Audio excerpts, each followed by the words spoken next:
Franklin Park, which had originally been set up as the home of the Franklin County Agricultural Society, later will become the state fairgrounds and then a public park. At the end of the Victorian era, there was a City Beautiful movement, and it was a movement to beautify cities and urban areas by creating parks.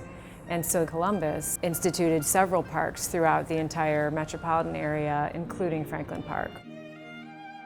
The historic John F. Wolfe Palm House was constructed in 1895, and it was inspired by the buildings at the Chicago World's Fair of 1893. Was reputed originally to have been brought down here, how, one does not know, from the Columbian Exposition. In fact, it wasn't. It was built here.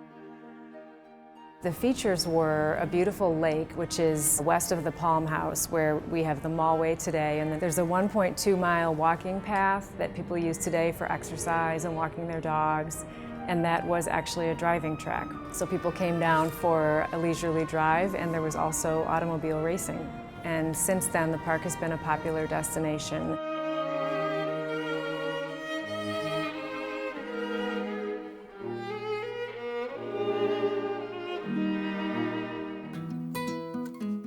In 1992, the city decides for the 500th anniversary celebration of Christopher Columbus landing in the New World, and we are the largest city in the nation named for Christopher Columbus, that they're going to invite this large floral exhibit to come here called AmeriFlora. It was the first horticulturally themed exposition in North America, and the goal was to bring people here from all over the United States and beyond to view displays that were typical of all of the major cultures in the world. The historic Palm House was renovated for AmeriFlora, and a $14 million expansion was undertaken to create numerous new structures to house exotic biomes. So we built the Himalayan biome, a rainforest, a desert, and a Pacific Island water garden, which are still here today. And then the park, all 88 acres, were part of the AmeriFlora Festival. AmeriFlora's vision, I think, was to be a very, very grand event. President and First Lady Barbara Bush came to kick it off, and it saw over 2 million people in attendance, so it was huge. AmeriFlora brought with it a lot of excitement and a lot of people to our community. It brought some money to rehab the houses around the park.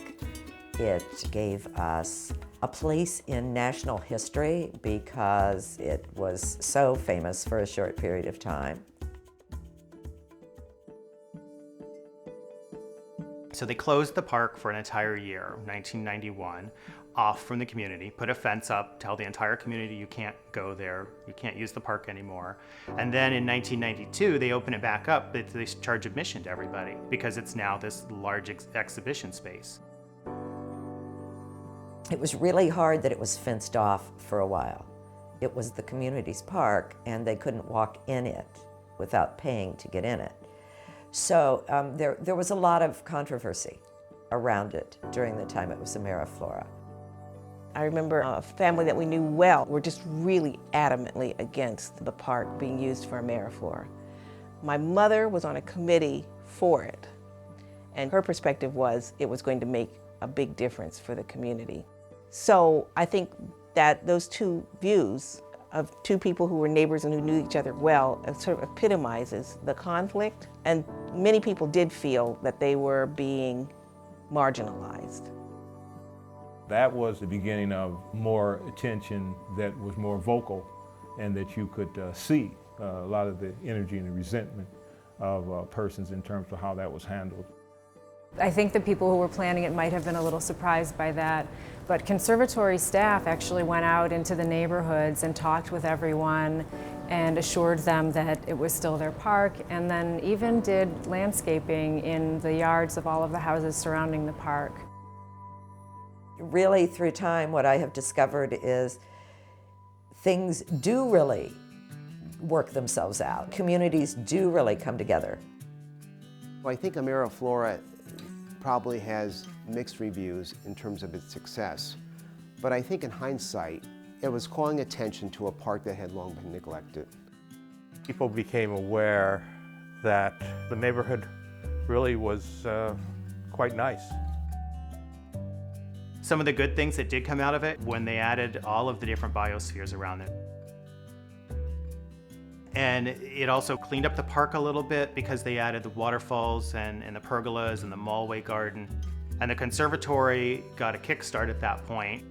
After AmeriFlora was over, the conservatory staff continued to go out into the neighborhoods and talk with people and build friendships, and that actually became the very beginning of what has grown into a very vibrant community gardening program called Growing to Green. And over the years since, the conservatory has helped to found and help thrive over 200 community gardens.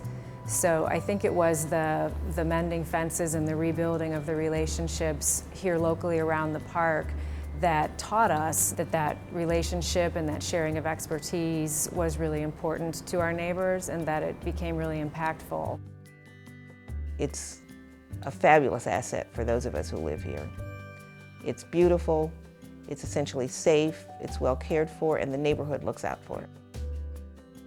It is a true urban park, and the conservatory has kept it going and kept it beautiful and made it kind of a jewel in the city of Columbus.